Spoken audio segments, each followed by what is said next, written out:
नमस्कार।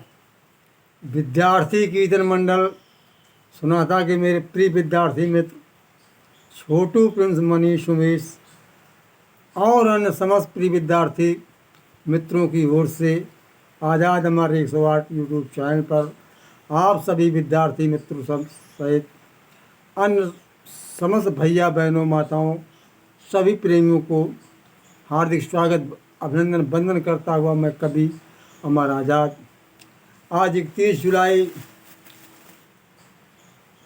2024 है। आज के करीब 145 वर्ष पहले हमारे इस भारत भूमि में उत्तर प्रदेश जनपद वाराणसी से लगभग 5 मील दूर यानी 7-8 किलोमीटर दूर एक लम्हे ग्राम में एक हमारे ऐसे महापुरुष का जन्म हुआ था जिनका नाम था मुंशी प्रेमचंद, जिनके अंदर दया थी, जिन्होंने दशा देखी थी। बचपन में जो अपने ऊपर बीती थी उन्होंने सर्वहारा वर्ग की बगावत करके इसे लेख लिखे। उस समय अंग्रेजी राज था, अंग्रेज़ों के खिलाफ भी लिखा। तो इनका जन्म 1980 में 31 जुलाई को हुआ था। आज भी इनकी कहानियाँ आज सजीव चित्रण दे रही हैं। उस समय लिखा था, आज भी वही स्थिति है देश के अंदर। ना उतनी है तो कम है, लेकिन है। कहते हैं कि कायस्थ परिवार में जन्म हुआ था। अगर स्वामी सरस्वती स्वामी दयानंद जी का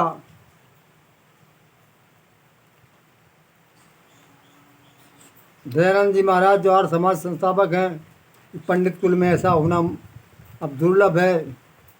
और कायस्थ परिवार में सुभाष चंद्र बोस और मुंशी प्रेमचंद जैसा होना, विवेकानंद जैसा होना दुर्लभ है।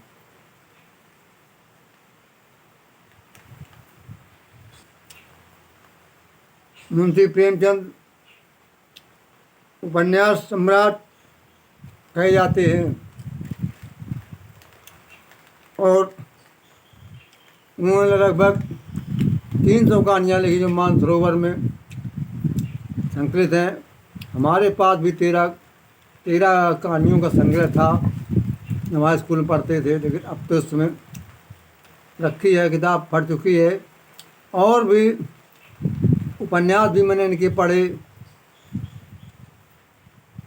मैंने भी बचपन में दुख और तकलीफ़ों को देखा था, लोगों के जमींदारों अमीरों के चोंचले देखे थे, जो हमें दिमाग में दिल में दर्द हुआ। समाज में जो लोग दीन दुखी थे, दर्द हुआ, तो मैं भी उनकी कृपा से छोटा एक लेखक और कवि बन गया। मुंशी प्रेमचंद ने गुल्ली डंडा जैसी प्रसिद्ध कहानी में दर्शाया है कि बचपन में ना कोई स्वार्थ है, ना कोई अमीर है, ना कोई गरीब है, ना कोई ब्राह्मण है, ना कोई भंगी है, सब बराबर हैं।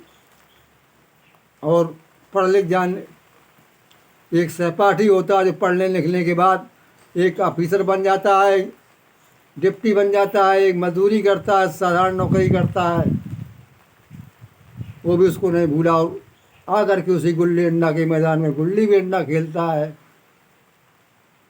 और उसी प्रेम भाव से जो बचपन में था, हालांकि गया नाम का पात्र है, वो कहता है, मुंशी प्रेमचंद जी कहते हैं, अब शरीर मेरे उसके बीच में दीवार हो गई कि वो कहाँ एक चपरासी और मैं कहाँ एक डिप्टी। वो दब रहा था, लेकिन नहीं, उन्होंने वो बचपन का प्रेम वही दाखिल कर दिया। भगवान कृष्ण और सुदामा का इतने दिनों के मिलन के बाद हुआ था। और 2 बैलों की कथा के माध्यम से देश में चल रहे आज़ादी आंदोलन को दिखाया है कि दोनों बैलों ने मिल करके किस तरह से आज़ाद हुए और कैसे धूरी काशी के यहाँ पहुँच जाते हैं। उन्होंने वो भी तो वर्णन किया है, सवा शेर गेहूँ जो शंकर किसान सवा शेर गेहूँ उधार लाता है और उनको दे भी देता है पंडित जी को, क्योंकि पंडित जी प्रतिवर्ष पंडित लोगों का कार्य था कि जब कोई फसल उठती तो जाते थे, उन्हें दक्षिणा दी जाती थी। नाई लोगों को भी दिया जाता था। सब लोग जाते थे कि फसल उठी है, पसेरी पसेरी मिल जाता था। तो पंडित जी को उसमें बढ़ा के दे दिया उसने, लेकिन सवा शेर गेहूँ कहा नहीं। तो पंडित जी ने 6-7 वर्ष चुपचाप बैठे रहने के बाद 5.5 मन गेहूँ निकाल दिया, उसके बोझ बन गया। बेचारे ने रुपए इकट्ठे किए, लेकिन 15 रुपये कम पड़े, लेकिन पंडित जी नहीं माने और उन्होंने फिर उसको वहीं मजदूरी करनी पड़ी। शंकर किसान मर गया। उसके बेटे, जवान बेटे की गर्दन पकड़ी कि अब तो मेरा भरोसा, सवा शेर गेहूँ ने शंकर पटा उड़ नहीं पाया। और पता नहीं मुंशी प्रेमचंद की कहते हैं कि उसके बेटे ने उड़ हो पाया था या नहीं, लेकिन ऐसे ये कहानी कल्पित नहीं है। ऐसे सीधे साधे शंकर और ऐसे दुष्ट बेईमान सेठ साहूकार जो पंडित वो था, से दुनिया भी खाली नहीं है।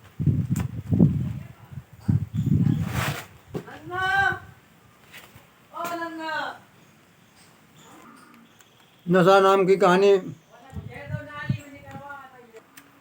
नशा नाम कहानी में ईश्वरी जमींदार एक बड़े जमींदार का लड़का है और एक अपने गरीब सहपाठी को साथ में रखता है और उसे वही प्रेम देता है जैसे कोई घर का सदस्य हो। ये भी दिखाया है पछतावा में। पंडित नाम नहीं याद उनका, जो वहाँ के करंदा बनाए गए, उन्होंने वो व्यवहार किया, जनता वहाँ की उनसे खुश हो गई। और कहीं कहीं जमींदार ऐसे थे जो जनता को चूसते थे, परेशान करते थे। वो भी मुंशी प्रेमचंद ने सब दर्शाया। गोदान में एक गरीब किसान होरी की कहानी जो आज भी वर्तमान में सजीव नज़र आ रही है। कर्म भूमि निर्मला, ऐसे उपन्यास, कई उपन्यास, 8-9 उपन्यासों का संग्रह भी इनका है। उनका जीवन संपन्नतापूर्वक तो नहीं बीता, क्योंकि बचपन में ही इनके माँ बाप मर गए थे। माँ मर गई थी और 15-16 साल की उम्र में इनके पिताजी भी गुजर गए थे। सारा भाई नहीं पढ़ा था।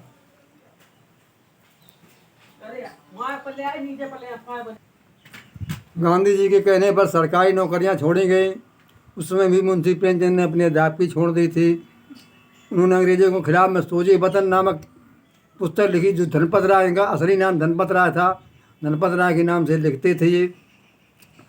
तो जब्त कर ली गई, चेतावनी दी गई कि अब कभी ऐसा करना। तो मुंशी प्रेमचंद ने लेखनी तो नहीं बंद की, लेकिन अपना नाम प्रेमचंद रख दिया, जो सरकार उन्हें खोज भी नहीं पाई प्रेमचंद है कौन ये।